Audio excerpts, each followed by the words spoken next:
No shade. What's going on with you, girl? Not much. How are you doing?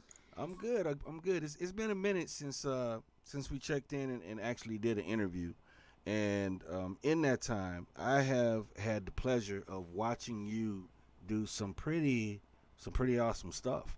I see your modeling pictures, and what's that all about? Let's talk about that first. What's going on with the modeling? Well, see, I used to be shy. I used to be a very shy person.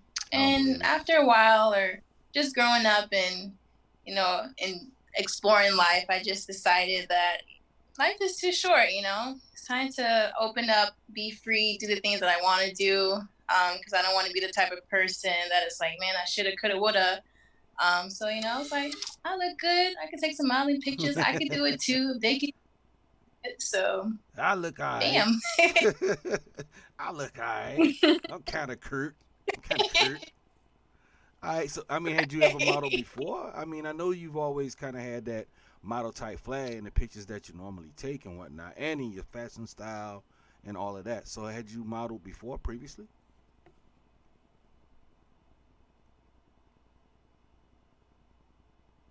Um, Not really. I think in high school I did a little bit, but both of my sisters are on print magazines. They're on like billboards doing like crazy stuff. So they were the real models. I was just pretending back in Oh, you were the just pretending.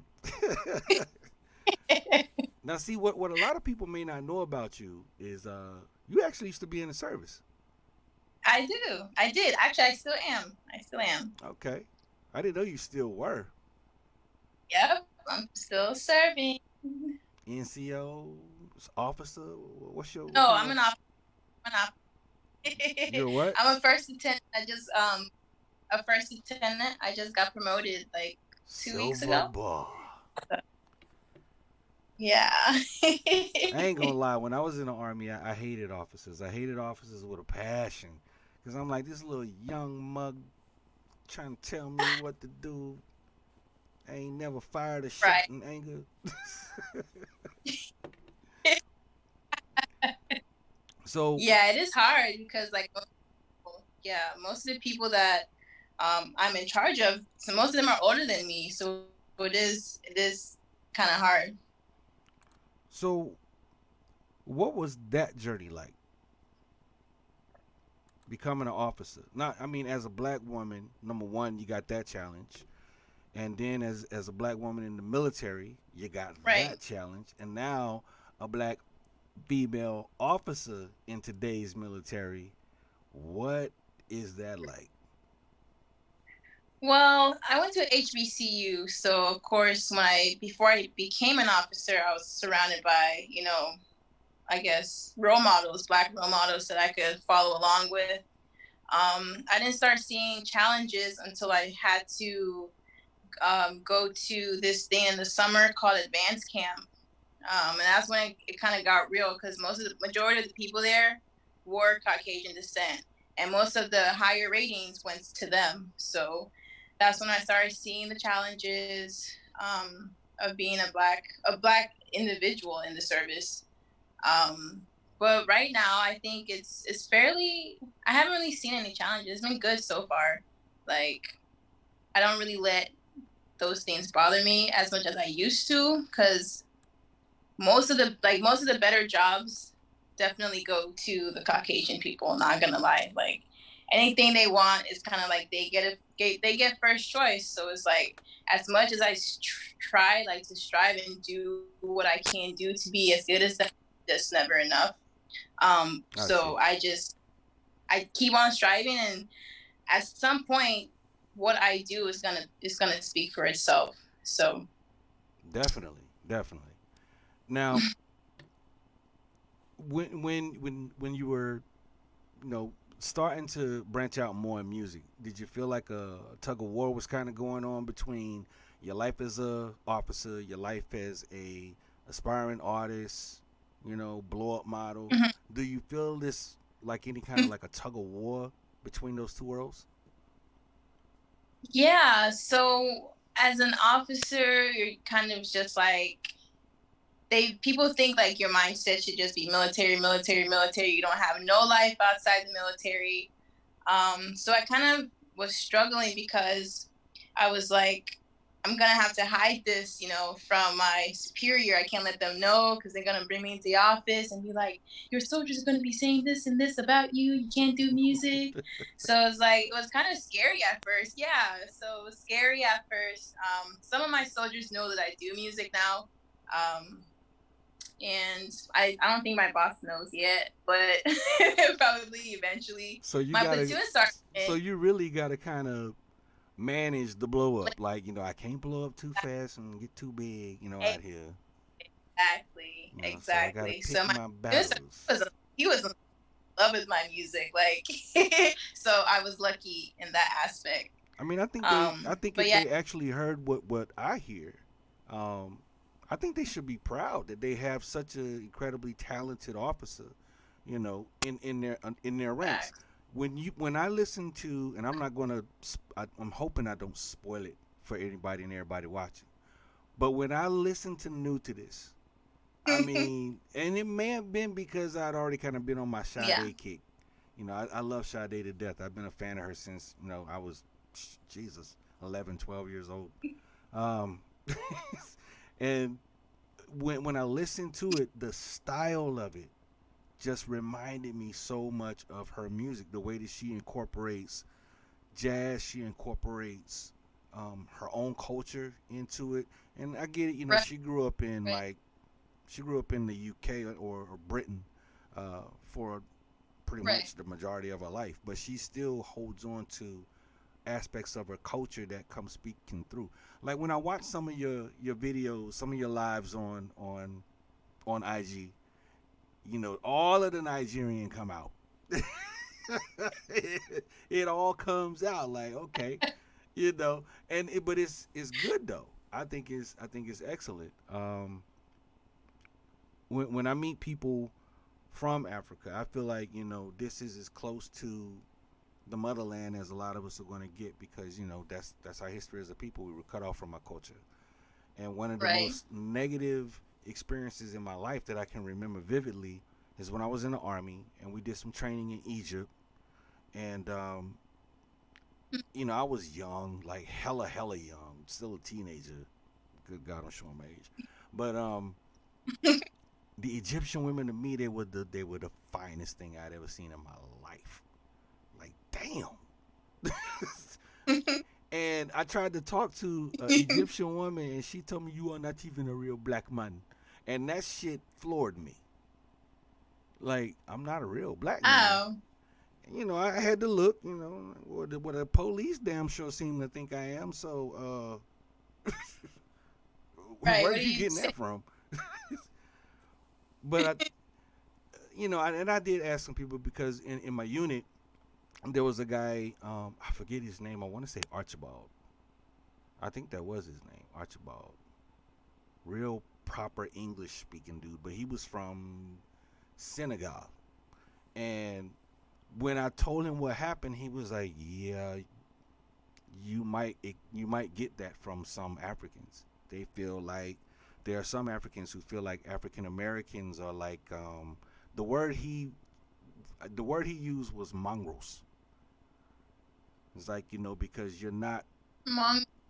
I think what he was trying to say was like, we're African by our heritage, but because we never grew Mhm. up in Africa, we never lived in Africa, we have this Right. dual identity as Americans, Uh, and right. we don't know a lot about our culture, only what we read in books and see in museum exhibits and so on and so forth. But yeah, I found that really really interesting. But then when you look at certain things, it's like, okay, take twerking. Everybody like to twerk. White girls twerking, Mexican girls twerking, Yeah. Hawaiian girls twerking. But little do Yeah. they know that's actually an African form of dance. It's a celebratory form of dance, Yeah.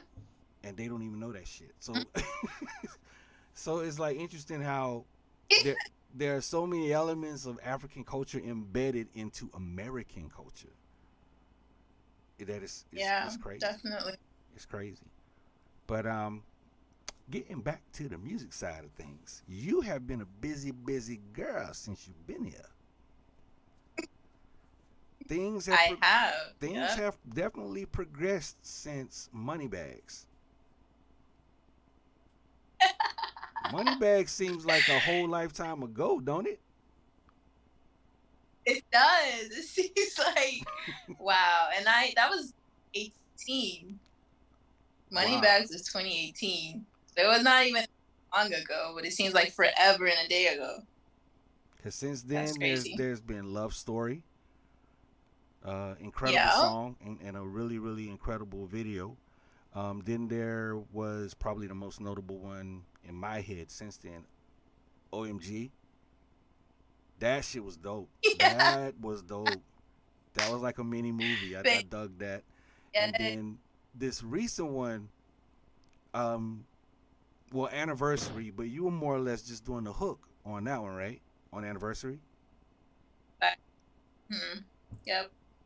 Now, when you The did the hook, curbside project. yeah, when you did the hook on that, did that kind of open you up more to doing more singing on your projects, or? That's a good question. Because I can't recall if I think Tell Me was yeah, I think Tell Me, I think I recorded Tell Me before we did Anniversary, and that's when Asher was like, yeah, you should hop on this Anniversary song and sing the hook. So I think Tell Me was before that. But I think it kind of did help me a little bit more with feeling comfortable with singing. So But before that, there was mhm. Waiting Day. There was Waiting Day. Waiting Day. Oh, true. That is so true. I'm so lost. So See, yes. Oh see, yeah, Waiting Day. see. This is why y'all Waiting Day. need me. This is why y'all need me. I can chronologize all of this. That's why y'all Facts. need me. Facts. Waiting Day was I wrote that in 2019. Yeah, 2019. I think in February because I was just still in the hotel. That was when I first got here. I'm still in the hotel. So yeah, Waiting Day was my first one. And I really don't even know what the inspiration was for Waiting Day. Like I know why I wrote it, but I don't know why I decided to sing it instead of like rap it like I usually do. Mm-hmm. Um, but yeah, that's crazy. But after Waiting Day, I didn't really write any. I think after Waiting Wait was OMG. Yep. I was like, yeah, let me get back to the rapping stuff. Yeah, And then I OMG was was like, okay, dope. maybe because everybody was in love with Waiting Day. So yeah, it's just interesting. And now, right before before we come to get to new to this, you just did a video with my man Astro Guillotine. Shout out to Curbside Worldwide, and Whoop, whoop. that was some intense stuff. Who came up with that concept? So I came up with the concept because I know most people would think like "Tell Me" would be a song where it's like a sexual type of song, and I wanted to be something different. So I was like, what other way can I portray like that intense, feeling of like I don't know, like I don't know what I'm trying to say. I can picture it in my head, but those intense because there emotions. because there are a lot of parallels in that video. Even though in that video, it was more Yeah, like a vampire type of thing, like or a bloodsucker type of thing, right. whatever you want to call it. But like in the opening Yeah, parts of the video, you're running away from something. I mean, you're just running. There's nothing behind you that the viewers can see, but you're running away from something. exactly. Same parallel in Cherish the Day Mm. when she was running in the wedding dress. And she was just Yeah. running and running and running and running and running. And Hmm. it's I don't know, maybe you are her younger self reincarnated, hell, I don't know. But there's just all of these little interesting parallels that I see in the way you choose Yeah. to express yourself musically. And it's off the beaten path. It's not the same old type of shit. So if you are watching this, that's the Yeah. main thing I love about No shade. Is none of her music is the same old type of shit. It just does not. You know, no matter how you slice it, even OMG, that shit was like bold in your face, and it was kind of like you was making some kind of rebellious statement, like, look, when I'm ready to party, I'm not just gonna halfway do it. I'm gonna do it. That is exactly on point. Yup, on point. So, That was my that OMG song was my song where I was like, you know what? This is my music. I can say what I want to say, and I'm gonna say it. And OMG, okay? and it And was y'all dope. got It was dope as shit. It really, really was. So, I mean, what I liked about it was that you not only did the video in a kind of unique way using the party bus and all of that, you incorporated a lot of local businesses and vendors into the video. And you know, no yes, yes. disrespect I'm to all about any other artists, but you know, a lot of people do videos, but they never really think to incorporate elements of the community. You know, to make it right, like when you're watching, like, oh yeah, I know that person. Oh yeah, I go to that store or whatever. You know, so I thought that was right. dope. That was dope. The whole concept was lit. The song itself was lit. I still bump it. It's still running on Rude Boy Radio. So yeah, OMG is dope. Which now comes to New to This, and you got to break it down for us about New to This. So you got the flow. Wait, what did you say? You got to break it down for us. You know, what's the story with New to This? Because you don't just never write something. There's something to it. True. So, New to This was a song that I was just going on a walk, and going on walks, you're trying to just try to clear your mind when you're walking, just think about like everything that's going on in your life, and how far you've come, things that you've done, and it was honestly like my perspective and one of my ex's perspective, so it's kind of like a double perspective type of thing. And back in the day, like I used to be so naive to things. Like I would just let relationships, just people that I was in a relationship with, I would just let them do whatever they want. Like, and I would feel bad. Like, I don't know what's wrong. Like, if somebody was to cheat on me back in the day, like I would be like, what did I do? I would feel like I did something, or, like it was my fault. And that's where the new to this comes to. Like, that's where that plays in. Like, I was new to this back in the day. Like, now I know, like, I ain't new to this no more. Like, you ain't about to play me. Like, keep that to yourself once at a time. I gave you what was mine. Like, and I'm taking my shit back. Like, like, All right. and I Well, know a lot of people can relate. I I I want them to hear it. I'm not gonna say nothing. I'ma just let them hear it and be the judge. So if you haven't heard this song already, this is brand new from No Shade. It's called New to This. I hope you guys like it as much as I do. Let's go ahead and let her play.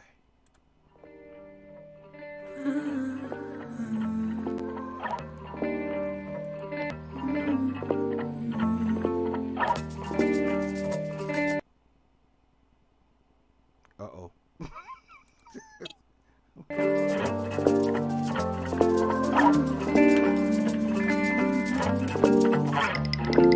Once upon a time, gave you a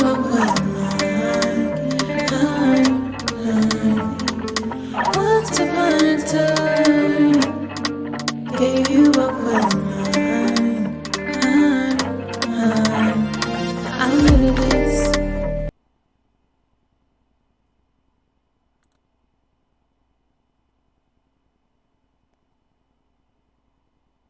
I was new to this. I ain't new to this. I'm new to this. I was new to this.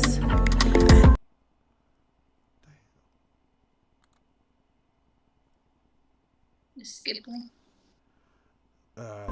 We're just gonna take it back then. Cause they got to hear the whole song. They can't just hear part the song and with it skipping and carrying on. All I keep seeing is some little message that says my internet connection is unstable. So it's not on me this evening. We got to thank Almighty Spectrum. But let's try this again. New to this.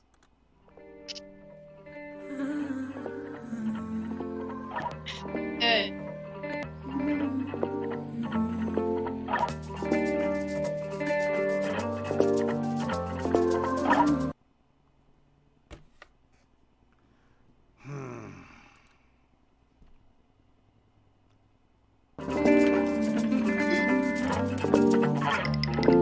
Once upon a time, gave you all my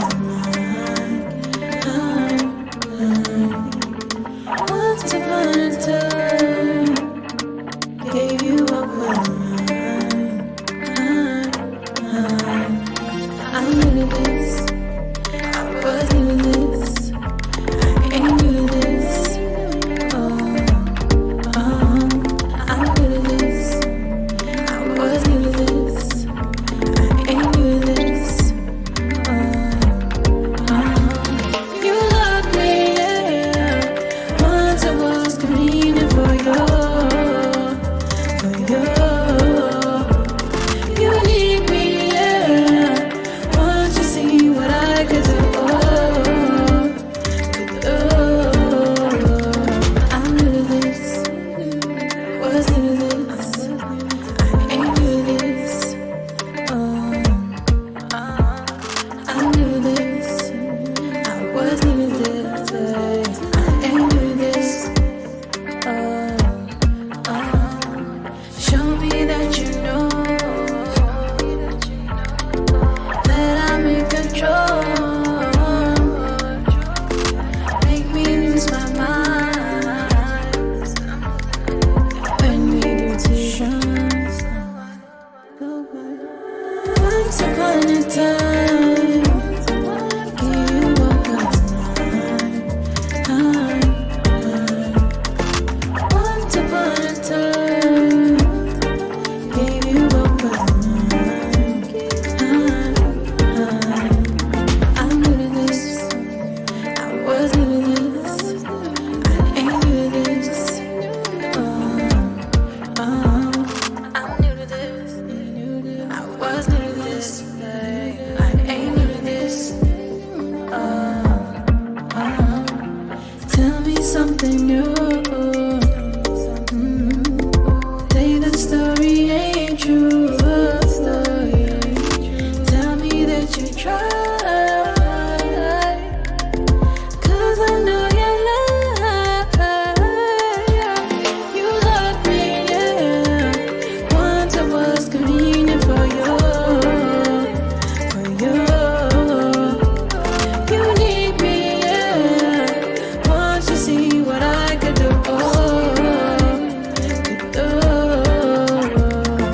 Once upon a time, gave you all I'm new to this. I was new to this. I ain't new to this. I'm new to this.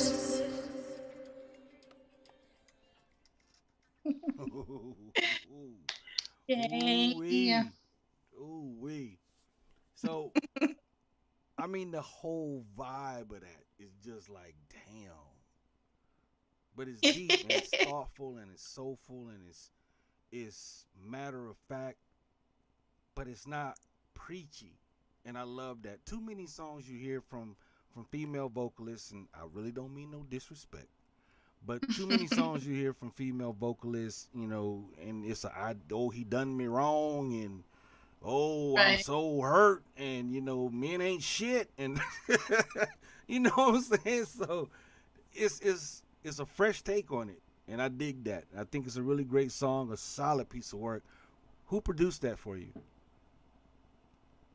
Bobby, my engineer. Bobby, my engineer, produced that. Wow, damn. Oh no, he was. Yeah. I always go to him. Like all my top songs, Waiting Day, OMG, and this one. He's produced all of them. So I'm gonna need him to get right though, because he owes me a couple of songs. So Well, if you hear this, it's kind of hard though to find a producer that can lock in on your sound, lock in on the sound that makes you you, that makes you unique, and really bring that to the forefront. So hats off to Bobby, my engineer, because yeah, that's a solid ass piece of work, solid piece of work, truly. I mean, damn. Yeah. I might try to make a baby with that one. I don't know. Might have to put that one on repeat. Yeah, you might not be new to this. You might not be new to this, but we gonna do some new things this evening. Gonna be some new things are going on this evening. But I really appreciate you taking some time out of your evening. I know you're super busy these days. A whole lot of things going on tonight. No. Now, how have you been coping with all of this? The lockdown, the quarantines, and all that madness. Look, I've been, honestly, this is like whenever I get some time to just think and like think of where I want to be, I just use this time to be creative. Like from March, I think I've just been doing all types of creative stuff. Like I've been making YouTube videos. I've been on TikTok. My TikToks are hilarious. Yeah. Definitely been, writing and trying to record some more. Learning about promotion, actually doing promotion, and just studying like on my craft. Not a lot of people take the time to study their craft. They just go and do it. Like people just be dropping songs and not thinking. Like after you make a song and you actually want it to be successful, you have to put in work after that, and even before that. Like you gotta, talk to DJs, talk to radio shows. Actually put in money with your music. So a lot of people don't do that. So happy you brought that up and said that. Say it again for the people in the back, please. You have to put the work behind your music. You gotta network, resource. Like it's not just gonna, show up. Like drop the song is not just gonna pop on everybody's phone, like right in front of their face. Like, hey, so and so just dropped this song. Like, no, you actually have to go and find your audience, and a lot of people don't do that. They keep like recycling the same people, the same 10, friends they have. Like, hey, I just dropped this song, and then they get upset when their song doesn't go anywhere, So well, I've really been. One thing is there's no build up to the release of the song. It's like they go in the studio, make the song, then bam, look what I did. Okay, but there was no lead up to it. There was no build up of anticipation for the eventual release of the song. That's one of the main things I see artists do, and they kind of make a mistake for it. I just did I didn't even do an album. It was an album that I thought was lost.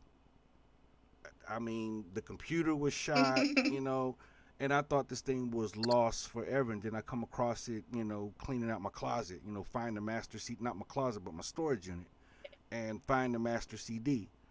And I did all of this, talking about it, not really with the intention of building up the anticipation for release, but that's what actually happened. Mm-hmm. So that when I did finally put it up there, that even as old as it is, as dated as the songs are, the damn thing has done more downloads and streams than the last project I did, and I put all kinds of money into it and into promoting it. Right. So there's something to be said for doing some down to earth grassroots promotion for your project. Right. And another thing that I'm really waiting to see artists do is make a song about your town. You got to make a song about where you at, if you make a song about living here in Hawaii, it's something that every person in Hawaii can immediately connect with. They can immediately connect with it, especially if you're mentioning their town in the song or places that they know, places that they go and frequent and hang out at. Facts. It creates this custom-made anthem. and people will naturally gravitate to it. It's an easy way to get a lot of people checking you out really quickly. Right. The other thing that I see you do that a lot of artists Mhm. don't do at this level is if you're going to go Yeah. perform at a showcase, you're going to perform at somebody's show, Yeah. put some time and effort into preparing your performance. True. I mean, I know you performed at a show we did at Rendezvous, and you had dancers, and everything was all choreographed, and I thought that was the dopest shit ever. Thank you. But Thank when you do shows like that, you do performances like that, people don't forget them as quickly as if you'd have just been up there by yourself, holding your crotch and walking from side to side. You know, we, you know what I mean? We see enough of that, True. especially if the subject Right. matter of the songs is 20 million other dudes' song. Don't make a song that anybody could get up there and rap and it wouldn't make a difference. Right. Anybody could, Yeah. rap about the exact same thing and it would not make a fucking difference. But when you really take a Mm. unique stab at it and come at it from an angle and you're talking about something that maybe people don't even think about, something that's really, really personal, something really, really touchy for you. I have Mhm. one song in my arsenal that I probably recorded, I don't know, 10, 11, 12, 13 years ago. And I'm scared Yeah. to death of it. I am scared, absolutely. I have never released it. I've never performed it because I am scared to death of it. Because it's so raw, so real, and so revealing. Mhm. I threw that shit in the archives and let it sit. Every great now and again, I'll go back, I I'll listen to it, and I'll play with it, in my home studio and tweak it here, tweak it there. But it's like, nah, this one's just for me. This was just a release for yeah. me. So there's always that one Right. song that you're gonna make. You're gonna be terrified of it. You're gonna be terrified of anybody Exactly. hearing it, and it's probably the greatest work you ever did. But I don't know. Just for me, it might not ever see the light of day, ever. Right. But Mm. being willing to be vulnerable, in front of your fans, with your fans, and let them into spaces that you might not normally let people into. One thing I thought you Mhm. did that was incredibly brave was the YouTube video where you were talking about, having been in a religious group. And Mhm. I thought that was incredibly brave. Thank I you. know what you're That. talking. Yeah. I know what you're talking about. It's in the South where I grew up. It's called different things though. Some people call it Right. sanctified church. Some people call it Unitarian. Some people call it this. Some people call it that. Exactly. You know, um, I used to get my ass whooped when we because as a little itty bitty kid, when you see people talking in tongues, you don't understand it. You think it's something funny. And I remember, getting my ass towed up when because my mom would take us because we had a choir and we would go around to different churches and sing, especially during revivals and church anniversaries and all this kind of stuff. And Mhm. at that age, I thought it was the most hilarious thing in the world. And I would bust out laughing, and next thing I know, my mama done yanked me outside. She whooping my ass, Right. because I didn't understand it. I really didn't. Right. And I would always wonder, like, how come the girls wear these long ass dresses and, you know, Mhm. but it was exactly what you were talking about. They didn't date, they didn't socialize with anybody really outside of the church. Right. Everything was kind of internal, and Yeah. for, young kids are fucking cruel. We're cruel as kids. And we would pick on Mhm. them when they came to school. We would be at their ass. Oh my God, we would give them girls hell. You know, we would give them utter hell No. because we was young and stupid. We didn't understand what we were looking at. So the fact that you and I Right. forget what the other girl's name was, it Zumi or something like that. I forget. Susan. There you go. And Yeah. I thought that both of you guys were incredibly brave for being willing to share that, with your followers, with your fans, so that they can understand Yeah. that yes, these type of things are real. People ain't got to make this kind of shit up. It's real. Right. Exactly. Exactly. And there's so many people that were, thumbsing down. Somebody was in the comments trying to tell me, what was she saying? Like, I don't know. She was just trying to, make the situation not what it was and trying to make it seem as though like, it wasn't like I didn't experience the things that I experienced. I'm just like, it's not about like me not having a relationship with God. It's about all the extra stuff that you guys try to force on people and how you make them feel, when they don't follow those rules. So. Yeah, I mean, religion is always going to be a touchy thing. I know when I was Mhm. the period of my life when I was locked up, when I was on state appropriated vacation, we'll just call it that. And during that time, I was struggling with, okay, I still want to rap, I still want to, make music. How can I do that and be a Muslim? And I struggled with that because Yeah. when you're in a place where the only thing you really have to focus and concentrate on is you and your development, that was an internal struggle for me. Mhm. Okay, I can't talk about these things Right. because am I doing something wrong? Am I committing a sin by just listening to music? Am I committing a sin? And you get different Mhm. perspectives from different people. But I remember it was this old guy from Palestine, Palestinian. His name was Muhammad, and he was about 65, 70 years old. And the way that he broke it down to me, it just brought everything into such clear focus. He said, God ain't asking you to be perfect. Yeah. He's saying live your life. Just do it under my umbrella. Mhm. It's like, if there's one thing that he loves about us is consistency. It's like, walking the path of any faith is a hard walk. But if you can find that one thing that you can easily be Right. consistent with, it's better to have that one thing than to keep floundering over 50 other things. And once he Exactly. told me that, it just all came into focus. And I was like, okay, as long as I'm telling the truth in my music, I'm being truthful in my music, I'm not fabricating Right. anything, I'm not glorifying things that, I know are just, evil, then I should be Right. okay. So when you listen to my music, everything that I talk about is truth. From running around chasing behind women, cause yeah, I used to do that. Doing wild stuff in the club, cause yeah, I used to do that. You Right. know, but now I speak about it. I speak about life in general from a perspective that I've been there, I've done that. These are the lessons that I've learned, and no, it's not my job to teach you or preach to you. But I'll just share a little bit of my shit, and if you can take something from it, cool. And if not, ain't no problem. Fine. Right. And I think that's why I like your music so much. I like your vibe. As an artist, it's a pleasure to watch a young artist develop.